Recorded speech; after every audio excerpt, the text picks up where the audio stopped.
Shalom, hari ini kita akan renungkan kitab Roma pasal 1, teksnya ayat 1 sampai 17. Dan sudah dibagi dua paragraf. Paragraf yang pertama, ayat 1 sampai 7. Paulus mengaku bahwa dia dipanggil sebagai rasul untuk memberitakan Injil tentang Yesus Kristus yang bangkit, anak Allah. Paragraf yang kedua, ayat 8-17. Dia ingin mengunjungi Roma sebagai yang berhutang baik kepada orang Yunani maupun kepada orang bukan Yunani, baik kepada orang terpelajar maupun kepada orang tidak terpelajar, untuk memberitakan Injil. Itu adalah orang benar akan hidup oleh iman. Kesimpulannya, menurut Paulus, dia dipilih untuk memberitakan Injil Yesus, anak Allah. Ia adalah anak Daud secara jasmani dan Kristus yang bangkit dari maut secara rohani. Menurut Paulus, jemaat Roma yang membaca surat itu adalah orang-orang yang telah dipanggil menjadi milik Kristus. Paulus mengharap kesempatan berkunjung mereka untuk memberikan karunia rohani yang menguatkan mereka dengan hati berhutang kepada mereka. Ajaran tentang Allahnya. Pertama, Allah memanggil Paulus dan kuduskannya sebagai rasul untuk memberitakan Injil Allah kepada semua orang, baik kepada orang Yunani maupun kepada orang bukan Yunani, baik kepada orang terpelajar maupun kepada orang tidak pelajar. Dan ia adalah saksi tentang pelayanan Paulus.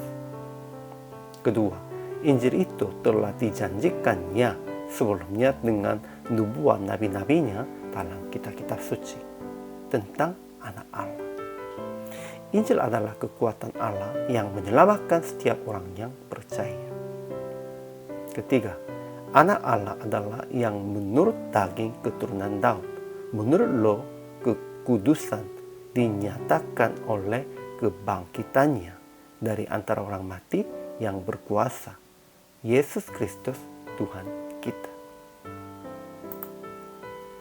Ajaran tentang manusianya. Pertama, Paulus adalah hamba Kristus Yesus yang dipanggil menjadi rasul dan dikuduskan untuk memberitakan Injil Allah kepada semua bangsa supaya mereka percaya dan taat kepada namanya. Dia tetap melayani dengan segenap hati dalam pemberitaan Injil Yesus. Kedua, orang Roma dan kita telah dipanggil menjadi milik Kristus, dikasihi Allah, dan dijadikan orang-orang kudus. Ketiga, Paulus mengucap syukur kepada Allah sebab telah tersiar kabar tentang iman orang-orang Roma di seluruh dunia. Dan dia berdoa akhirnya beroleh kesempatan untuk mengunjungi Roma, supaya memberikan karunia rohani kepada mereka guna menguatkan mereka, supaya turut terhibur oleh iman kita bersama, baik oleh iman mereka maupun oleh iman Paulus. Tetapi sampai sekarang perjalanan ini terhalang. Keempat, Paulus mengaku bahwa dia berhutang baik kepada orang Yunani maupun kepada orang bukan Yunani, baik kepada orang terpelajar maupun kepada orang tidak pelajar. Dan juga berkatanya, orang benar akan hidup oleh iman. Aplikasi hari ininya. Pertama, mengucapkan terima kasih dan bersyukur sebab Tuhan memanggil kita sebagai anaknya dan hambanya. Ya, karena kita sudah dipilih, dipanggil oleh Tuhan, kita hanya mengucapkan terima kasih dan bersyukur aja. Kedua, membayar hutang Injil dengan memberitakan Injil kepada semua orang yang belum mengenal Injil Yesus. Dan mulai berdoa supaya mengunjungi suku yang Tuhan berikan di dalam hati Anda sebagai misinya. Ketiga, jangan membeda-bedakan dengan apapun, sukuisme, agamaisme, dan lain-lain apapun, dan tetap memberitakan Injil kepada semua orang.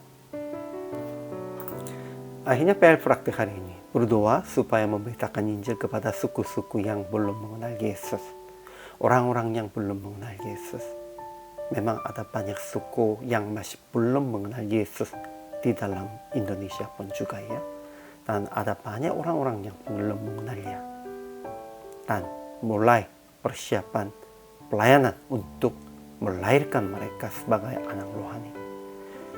Melalui memberitakan Injil, saudara-saudara, mereka akan dilahirkan sebagai anak Allah. Kita harus memberitakan Injil kepada mereka semua. Inilah kewajiban kita. Hari ini mulai siapa aja untuk hal itu. Hari ini juga selama melayani, Tuhan Yesus memberkati.